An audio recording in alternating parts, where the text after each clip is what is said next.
Hello guys, Lakshmi Bhandar ও বিধবা ভাতা double সুবিধা পাবেন সবাই। বার্ধক্য ভাতা নিয়ে পশ্চিমবঙ্গে বড় সিদ্ধান্ত, ডবল সুবিধা পাবেন এবার বয়স্ক মহিলারা। তো গাইস চলুন পশ্চিমবঙ্গ থেকে কী সেই বড় সিদ্ধান্ত নেওয়া হয়েছে আপনাদেরকে জানিয়ে দিই।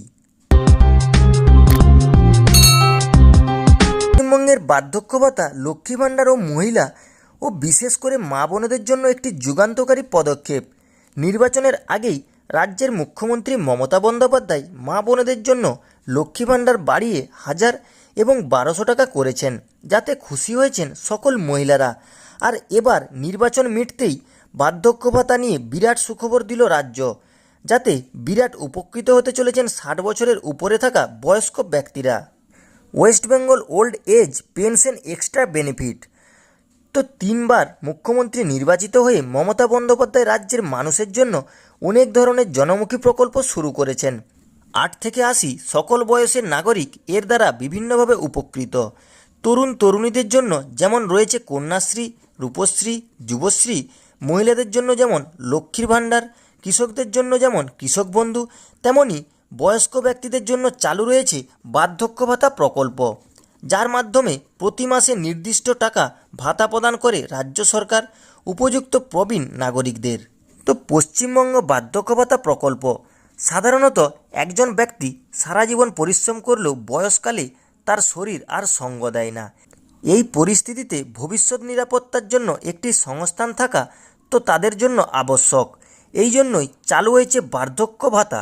রাজ্যের একজন নাগরিক 60 বছর বয়স পার করলেই এখানে আবেদন করতে পারবেন পেনশন পাওয়ার জন্য।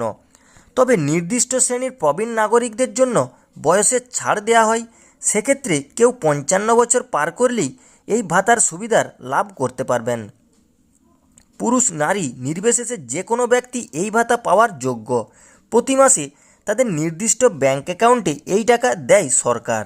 তো বার্ধক্য ভাতা এবার কারা পাবে জেনে নিন। ভোট পর্ব শেষ হতে না হতেই রাজ্য সরকার নতুন চিন্তাভাবনা করেছে বার্ধক্য ভাতা নিয়ে, যার ফলে আরও সুবিধা বাড়ল এবার থেকে। সম্প্রতি আরও 50,000 প্রবীণ নাগরিকের নাম এই প্রকল্পের আওতায় নেওয়ার কথা জানিয়েছেন রাজ্য। অর্থাৎ এতদিন রাজ্যের লক্ষ লক্ষ প্রবীণ নাগরিক এর সুবিধা পেতেন। বার্ধক্য ভাতার লিস্ট এরপর আরও 50,000 জনকে সেই তালিকায় যুক্ত করল সরকার। ইতিমধ্যেই তাদের নাম বার্ধক্য ভাতা পোর্টালে রেজিস্ট্রেশন করাও শুরু হয়ে গেছে। খুব শীঘ্রই তাদের ব্যাঙ্ক অ্যাকাউন্টে সরাসরি টাকা ঢুকতে পারে বলে খবর। অর্থাৎ আগে যারা এই ভাতা পেতেন তারা তো পাবেনি, আরও নতুন করে 50,000 জনকে এই প্রকল্পে নথিভুক্ত করা হবে। এছাড়া লক্ষ্মী ভাণ্ডার প্রকল্পে যারা 60 বছরের বেশি হয়ে গেছেন তারাও এই প্রকল্পের অন্তর্ভুক্ত হবেন। এর পাশাপাশি আরও একটি তথ্য জানা গিয়েছে, এতদিন পর্যন্ত প্রবীণ নাগরিকদের এই ভাতা দেয়া হতো কেবল রাজ্য কোষাগার থেকেই।